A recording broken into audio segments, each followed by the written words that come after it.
Welcome to Taste Your Magic and the YouTube channel, where we work with you in your magic and developing your gifts and senses. Here we take you on one of our elite retreats in Egypt, in Saqqara Necropolis, in Dowsers, where the old step pyramid is. This is literally called the City of the Dead. At this site, there was 13 false doors to the tombs, and the real one was said to be able to be found with such tools as a dowsing rod. After my groups go for a tour and we discover a lot about this area and even some of the secrets, we have these dowsing rods that each of them get at the first of the retreat, and also pendulums.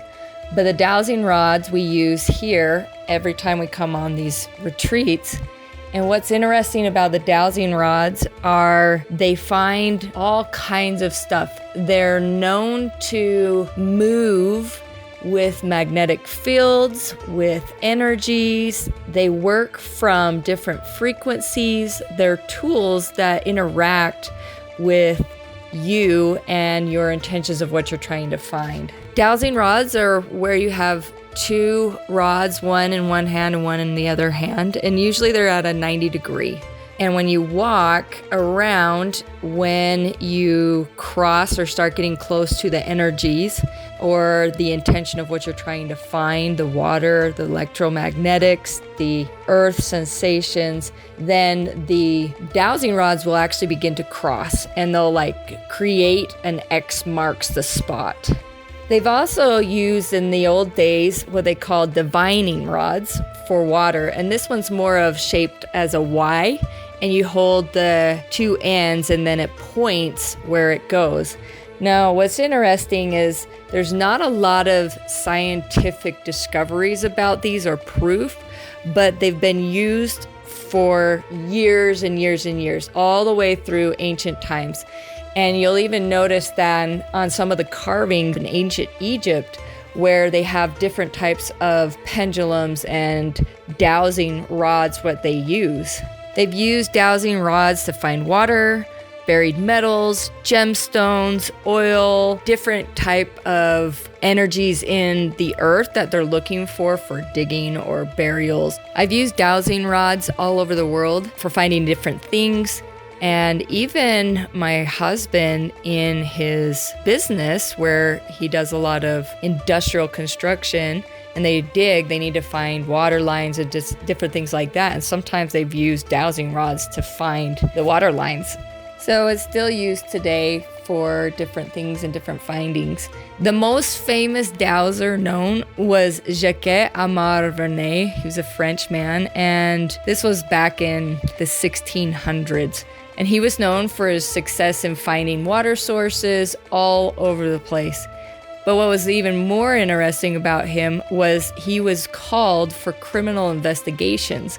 And he had one of his most famous cases in 1692, where he used dowsing rods to track down a murderer. Scientists call it ideomotor principle. It's an involuntary movement that your body makes when it connects into the intention or the energies of what's coming towards you. So even smiling is a type of ideomotor. So when you start to begin getting happy or you feel good or something's funny, your body starts to automatically smile or laugh, and it just begins to react to the thoughts or the feelings or the energy that's happening. Even pain, when our body reacts to pain, these are different types of ideomotor.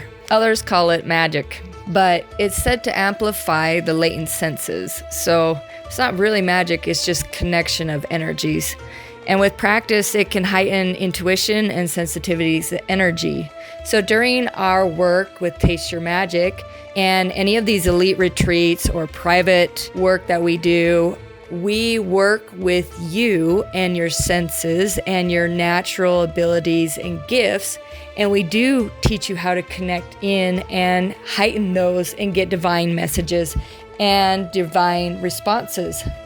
And I find this working with the dowsing rods, one way where you can see for yourself your own connection right in front of your eyes.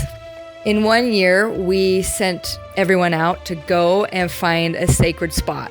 And everyone went out through Dowsers step pyramids and looked at these different areas and see what they connect into. Some people found things in the ground, and some people were just able to feel the energies shifting and changing, and some people got to see a carving on the walls or the area that spoke to some other learnings and answers and questions that they were having. Another time we had this group that you mostly see here, where they were to go out and find the spot that they could connect deep into the earth and deep up and around to their own senses and look into the question, what is this for me? What are you showing me? What am I connecting into that is part of my nobility? What are you showing me or feeling me or telling me in this spot that is a gift I have, and the activation of this even stronger? It was actually really remarkable what they shared with me afterwards and as a group. We've had to be very careful with this exercise, especially in these sacred sites, because there's a lot of law enforcement that watches.